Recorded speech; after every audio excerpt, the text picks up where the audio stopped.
What drives a celebrated footballer to suddenly turn on the very fans who worship them? In these 7 shocking moments, we witness elite athletes crossing a line that forever changed their legacy. From flying kicks to physical confrontations, these aren't just lapses in judgment. They're career-defining moments that reveal the raw, unfiltered humanity behind the perfectly crafted public personas. When you think of Eric Cantona, the first image that likely comes to mind isn't his sublime skill or trophy-laden career, but rather a shocking moment of violence that erupted on a cold January night in 1995. The Frenchman had arrived at Manchester United 3 years earlier, transforming the club with his continental flair, philosophical demeanour and upturned collar that became his signature look. At Selhurst Park during a match against Crystal Palace, tensions were already high when Cantona received a red card for kicking defender Richard Shaw. As he walked toward the tunnel, seemingly accepting his punishment, Crystal Palace fan Matthew Simmons descended 11 rows to hurl abuse at the departing player. What happened next stunned the world of football. Cantona launched himself feet first into the crowd with a kung fu-style kick aimed directly at Simmons, followed by a flurry of punches before teammates pulled him away. The aftermath revealed competing narratives. Simmons claimed innocence, while Cantona alleged racist abuse. He said "French bastard" and worse things about my mother. This raised uncomfortable questions about where to draw the line between unacceptable provocation and inexcusable reaction. The consequences were severe and unprecedented. The FA banned Cantona for 9 months, he received 120 hours of community service and nearly lost his United career entirely. Sir Alex Ferguson ultimately stood by his player, but the moment overshadowed Cantona's remarkable comeback and final 2 seasons where he led United to consecutive league titles. If Cantona's outburst shocked the football world, Paulo Di Canio's career reveals what happens when confrontation becomes not just an isolated incident, but a defining characteristic.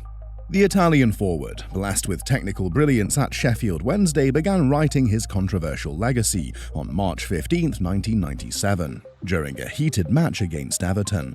When provoked by Everton supporters, Di Canio didn't walk away. Instead, he escalated tensions with aggressive gestures toward the crowd, establishing a pattern that would follow him throughout his career.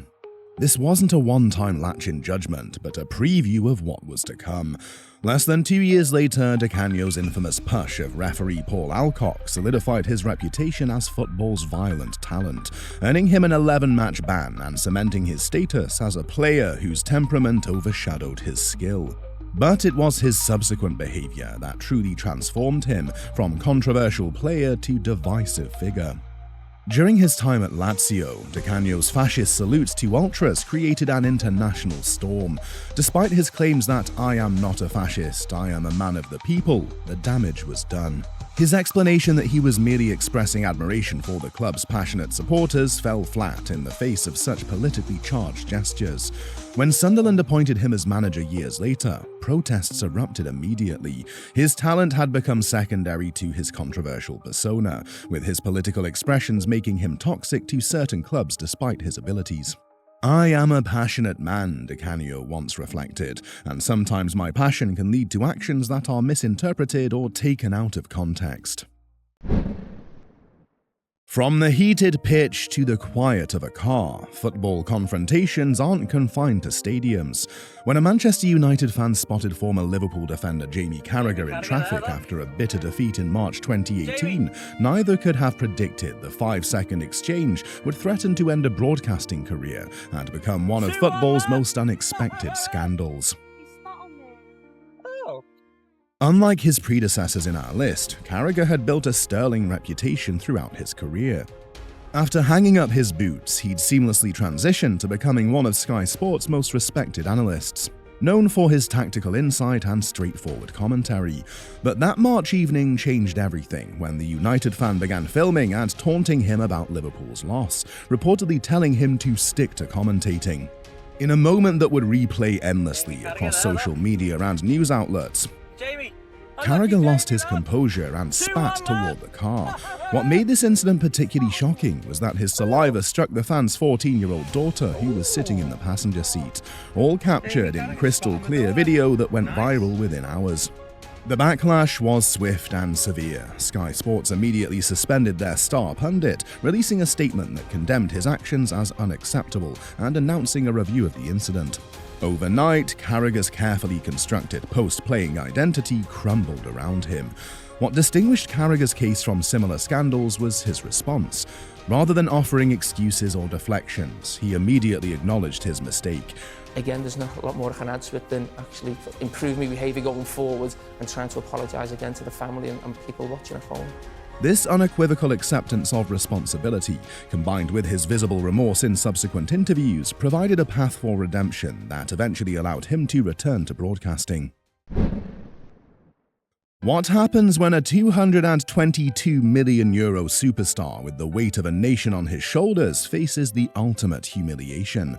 In 2019, Neymar Jr. found himself at the center of a perfect storm when PSG suffered a shocking French Cup final defeat to underdog Stade Rennais.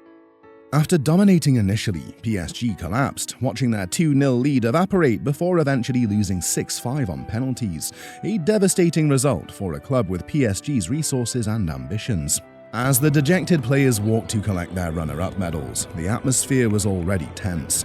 A Rennes supporter in the stands began filming and verbally attacking the Brazilian star, reportedly telling him to learn how to play football, among other provocations. For Neymar, who had been battling persistent injuries and struggling to meet the enormous expectations that came with his world record transfer fee, this was the breaking point.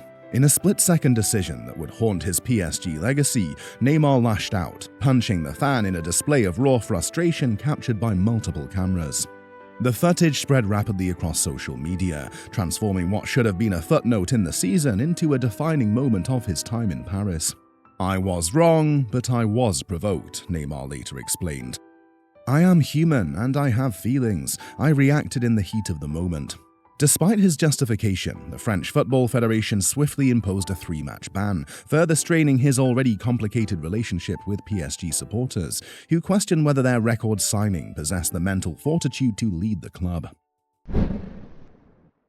The line between self-protection and aggression blurred dramatically on March 1, 2018, when Chilean defender Gonzalo Jara found himself in an unusual position during a Copa Libertadores match. As Universidad de Chile faced Brazil's Cruzeiro, a pitch invader suddenly appeared on the field, charging toward the players with security nowhere in sight. In that moment of uncertainty, Jara made a split-second decision that would divide the football world. Unlike most professionals who retreat from potential threats, Jara took matters into his own hands. With security personnel responding sluggishly to the situation, the veteran defender charged forward and delivered a forceful kick that sent the intruder crashing to the ground. Only after Jara's intervention did stadium security finally arrive to remove the fallen fan from the pitch. This decisive action immediately sparked intense debate throughout the football community. Supporters praised Jara for protecting himself and teammates from what could have been a dangerous encounter, pointing out the legitimate safety concerns when strangers breached the playing area. Critics, however, condemned what they viewed as excessive force, arguing that Jara's aggressive response only escalated the situation unnecessarily. For Jara, already known for his provocative on-field tactics, this incident added another controversial chapter to his complex reputation. In his defense, he later emphasized that he felt compelled to act to safeguard himself and his teammates from a potential threat. Meanwhile, football security experts noted that players should never have to make such difficult choices, calling for stricter protocols to handle pitch invasions. Unlike Jara's direct confrontation with a single invader, football sometimes witnesses how player retaliation can transform an already volatile situation into something far more dangerous. On August 22, 2021, during a heated derby between Marseille and Nice, French football's fragile security measures were exposed in dramatic fashion. Dimitri Payet, the creative maestro whose return to Marseille had been celebrated as a homecoming, found himself at the center of escalating tensions. As he approached to take a corner kick with Nice leading 1-0, the atmosphere turned increasingly hostile. What began with cups and projectiles culminated when a plastic bottle struck Payet on the back. The pain and shock registered instantly on Payet's face, but rather than walk away, he made a split-second decision that would change everything. He picked up the bottle and hurled it back toward the stands. This single retaliatory act ignited chaos. Nice ultras immediately stormed the field in numbers, triggering a full-scale riot as players and fans engaged in physical confrontations across the pitch. The match collapsed into disarray and was ultimately abandoned. French football authorities responded decisively, ordering the match replayed at a neutral venue without spectators present and docking Nice valuable points in the standings. While many understood Payet's emotional reaction after being struck, his response undeniably escalated the situation from an isolated incident to widespread violence.